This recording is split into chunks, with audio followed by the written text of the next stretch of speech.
দেশের যে অবস্থা, মানুষ ঠিক মতো এই দেশে বসবাস করা হয়তো না ভাই। না, দেশে অভাব লাগিয়া উঠছে। দেশ কি যে করি কিছুই তো ভাল লাগে না। যে অভাব লাগছে দেশের ভিতরে, বাজারও গেলাম 500 টাকা লইয়া, বাজার কিছুই আইলো না। তার করে লইয়া গেলাম, কাম কাজের মধ্যেও টেকা পাই না, হন কেউ কাম করে না। এভাবে অচল হয়ে গেলে চলবো? কি করি আমি চিন্তা ভাবনা হরতাছি।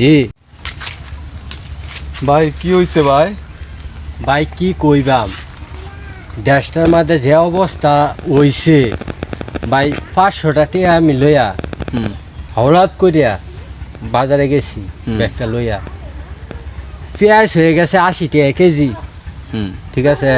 তেল হয়ে গেছে লিটার 180 টাকা, ঠিক আছে। ডাল হয়ে গেছে 120 টাকা। মানে এইভাবে দাম যাবা বাড়া শুরু হচ্ছে, আমাদের গরিব তো বাঁচত না। ভাই আসলে কি কইবাম কইন, এরম যে দেশের পণ্য বাড়ছে দাম, বালা মতনে ভাত খাওন জানা মানুষে ভাত খাবার পাইতেছে না, আরো সদায়ের দাম আগুন। আরে ভাই মনে করেন আমি 1 সপ্তাহ ধরে ঘুরতাছি, কাম বিচাইতাছি। মাসের গেরা কই ভাই আমি আমারে 200 টাকা হইরা দিয়েন যে আমি কাম হরাম, কিন্তু আমার বাচ্চা কাচ্চা আছে, ঠিক আছে। কিন্তু কেউ শেয়ার না, ঠিক আছে, নিজেরাই কাম করতেছে। তখন ভাই আমি গেছিলাম গাড়িটা লইয়া, গাড়ির মাথা তো ভাড়া নাই। একদম বেতনটা লইয়া সেই জান লাগে মৌসিং, আর একদম বেতনটা লইয়া যা লাগে সেই বালিভাড়া। এভাবে কি চলবো?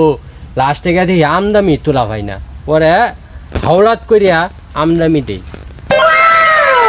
বর্তমান এই সমাজে আসলে কি কইবেন ভাই, দেশের যে অবস্থা, মানুষ ঠিক মতো এই দেশে বসবাস করা হয়তো না ভাই। না, দেশে অভাব লাগিয়া উঠছে, দেশে অভাব লাগিয়া উঠছে।